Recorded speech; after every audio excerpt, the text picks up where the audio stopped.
So that after a while, though the ultimate power always continued to remain in the groups, the structure always turned out the same, that servants of the more important services were picked partly by appointment, always subject to check with the group conscience.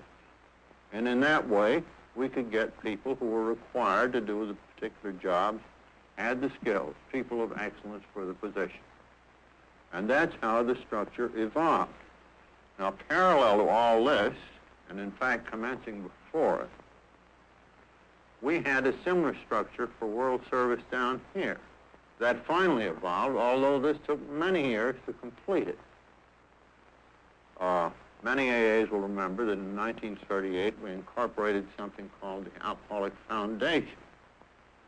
And among other things, the foundation took up over the book Alcoholics Anonymous, which had been published and financed separately, and therefore it took the trustees, who were composed of non-alcoholics and a few alcoholics, chosen really by Dr. Bob and me.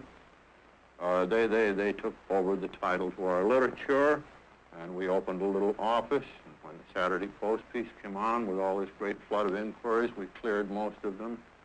And then we began to get into problems of public relations and all of the things that the World Office does today.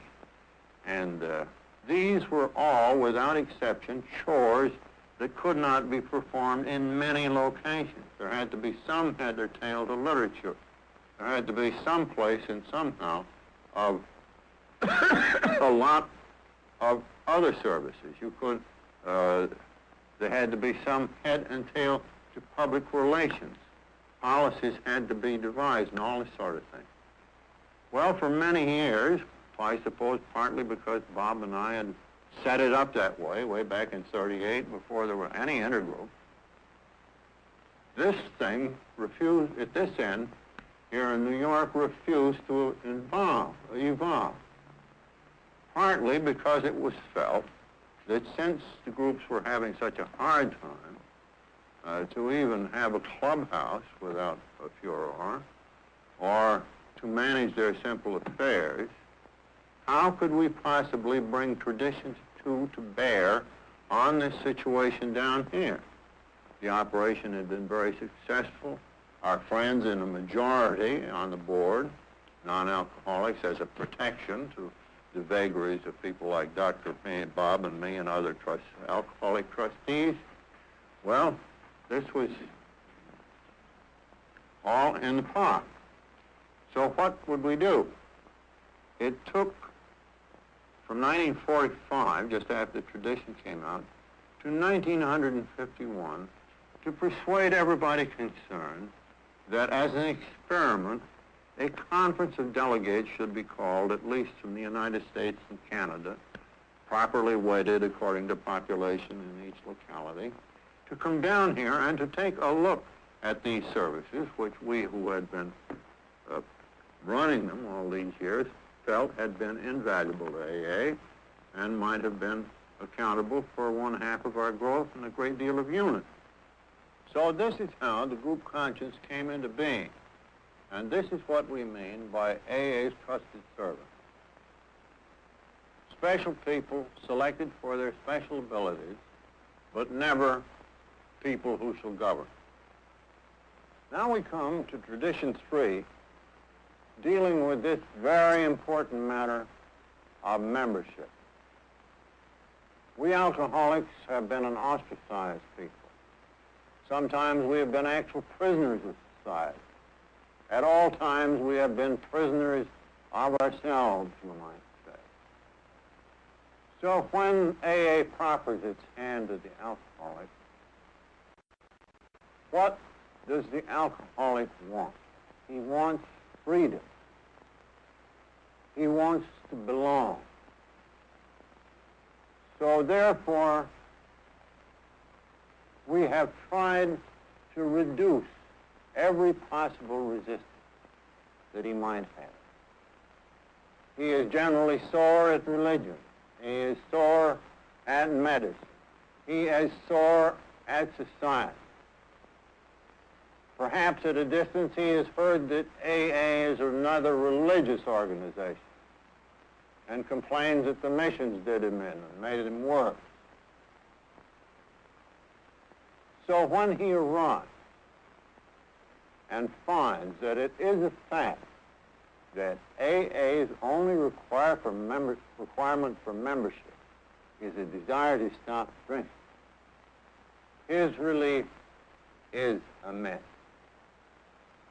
When he is told that there is a spiritual quality about AA, but this requires no theology or religious belief in the ordinary sense, that the group can be his higher power, then his release and his freedom knows no bounds, and he plunges into the new stream that comes out into a happier and sober life.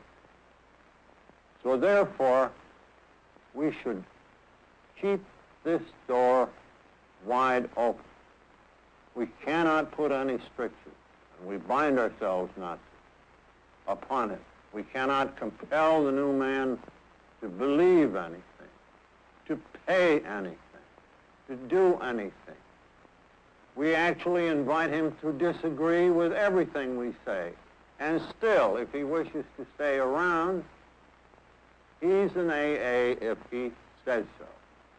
This is the charter of individual freedom that is portrayed in this most important tradition 3, dealing with membership. Just as tradition 3 is a charter for individual freedom, so is tradition 4 a charter really for group freedom. It poses the question, when is an AA group? Does it have any limitations upon its liberty?